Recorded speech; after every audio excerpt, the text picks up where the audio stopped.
오늘 이 아침에도 하나님의 은혜를 사모하여 기도의 자리에 나오신 모든 성도님들을 환영하고 축복합니다.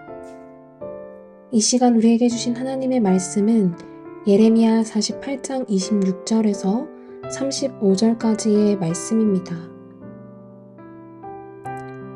모압으로 취하게 할지어다. 이는 그가 여호와에 대하여 교만함이라. 그가 그 토한 것에서 뒹굴므로 조롱거리가 되리로다. 내가 이스라엘에 조롱하지 아니하였느냐? 그가 도둑 가운데서 발견되었느냐? 내가 그를 말할 때마다 내 머리를 흔드는도다. 모압 주민들아, 너희는 성읍을 떠나 바위 사이에 살지어다. 깊은 골짜기 어귀에 깃들이는 비둘기같이 할지어다. 우리가 모압의 교만을 들었나니 심한 교만, 곧 그의 자고와 오만과 자랑과 그 마음의 거만이로다. 여호와의 말씀이니라. 내가 그의 노여워함에 허탄함을 아노니 그가 자랑하여도 아무것도 성취하지 못하였도다. 그러므로 내가 모압을 위하여 울며 온 모압을 위하여 부르짖으리니 무리가 길 헤레스 사람을 위하여 신음하리로다. 신마의 포도나무여, 너의 가지가 바다를 넘어 야셀 바다까지 뻗었더니 너의 여름 과일과 포도수확을 탈취하는 자가 나타났으니 내가 너를 위하여 울기를 야셀이 우는 것보다 더하리로다. 기쁨과 환희가 옥토와 모압 땅에서 빼앗겼도다. 내가 포도주 틀에 포도주가 끊어지게 하리니 외치며 밟는 자가 없을 것이라. 그 외침은 즐거운 외침이 되지 못하리로다.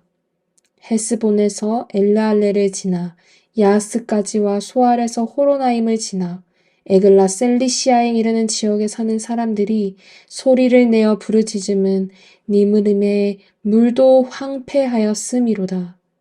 여호와의 말씀이라. 모압 산당에서 제사하며 그 신들에게 분향하는 자를 내가 끊어버리리라. 아멘. 오늘의 말씀도 어제와 같이 이 모압의 심판에 대해 이야기하고 있습니다.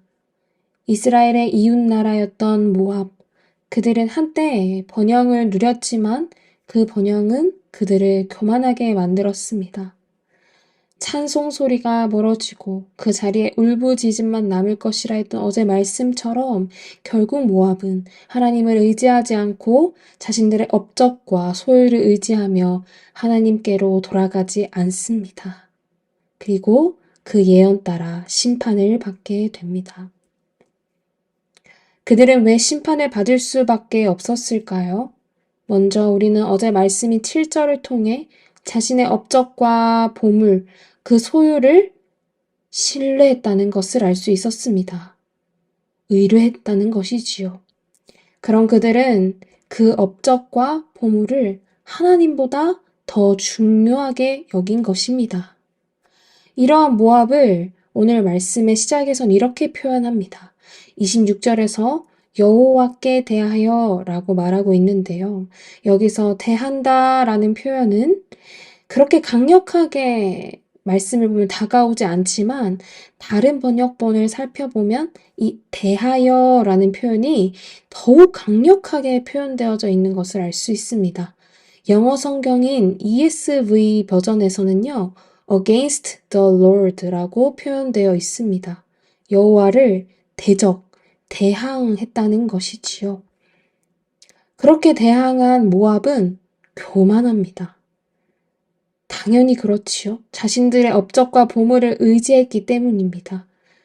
이러한 모압은 하나님을 대적하고 대항할 수밖에 없지요. 또한 26절에서 모압을 향한 이러한 표현을 또 합니다. 모압으로 취하게 할지어다. 이는 그가 여호와를 거슬러 자고하였음이라 라는 말씀을 우리가 보게 됩니다. 이런 모압의 모습을 통하여 우리는 종종 자신의 능력과 업적과 성취를 자랑하며 하나님을 잊곤 하는 모습들이 있습니다. 그러나 이것을 하나님은 대항하는 것이고 교만이라 말합니다. 이러한 모습은 우리를 영적으로 취하게 만들어서 올바른 판단을 하지 못하게 하는 것이지요. 모압이 이런 상태였다는 것입니다. 29절에는 더욱 모압의 교만을 자세히 묘사합니다. 우리가 모압의 교만을 들었나니 그가 심히 교만하도다. 그의 자고와 오만과 교만과 거만한 마음을 우리가 들었노라 라고 합니다. 이렇게 이 모압이 교만했다는 것을 29절에서 우리는 더욱 살펴볼 수 있었습니다. 여러분, 그러나 30절 이하에서는 하나님이 모압을 향한 이 심판이 단순한 징벌이 아님을 알 수 있습니다. 31절에서 우리는 예레미야가 이 모압을 위해 울며 애통해하는 것을 볼 수 있습니다. 그러므로 내가 모압을 위하여 울며 온 모압을 위하여 부르짖으리니, 이것은 하나님의 마음을 반영하는 것이지요. 하나님은 이러한 심판 속에서도 그 긍휼을 잊지 않으시는 겁니다. 사랑하는 여러분, 이 모압의 교만에 대한 이야기가 먼 이야기처럼 느껴지시나요? 계속해서 반복되는 하나님의 심판에 이제 좀 그만 들었으면 하는 마음이 드시나요?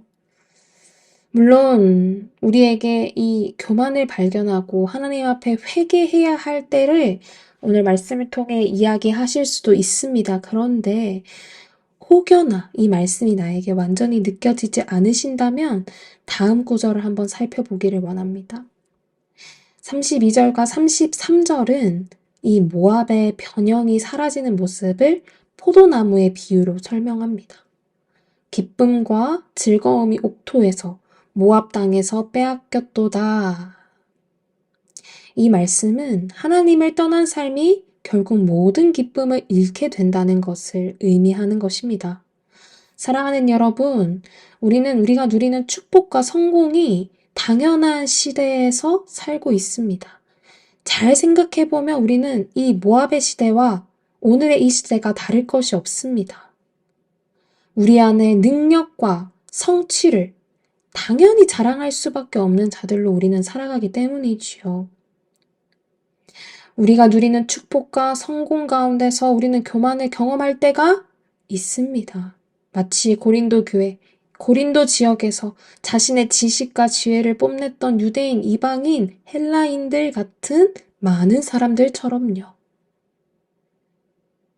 때론 우리의 능력, 지식, 지위, 재산이 우리를 하나님으로부터 멀어지게 만들 수 있다는 것입니다. 그러나 오늘 말씀은요, 진정한, 온전한 기쁨과 평화는 하나님과의 관계, 하나님과의 그 사귐에서 온다는 것을 우리는 기억해야 합니다. 아무리 발버둥 쳐도 그 어떤 것도 우리에게 기쁨과 평안을 주지 못한다는 것을 우리 많은 성도님들이 깨닫지 않으십니까? 이제 우리가 하나님을 떠난 삶이 결국 모든 기쁨을 잃게 된다는 것을 믿음으로 고백한 후 우리는 어디에서 이 기쁨과 사귐을 경험해야 할까요? 34절과 35절입니다.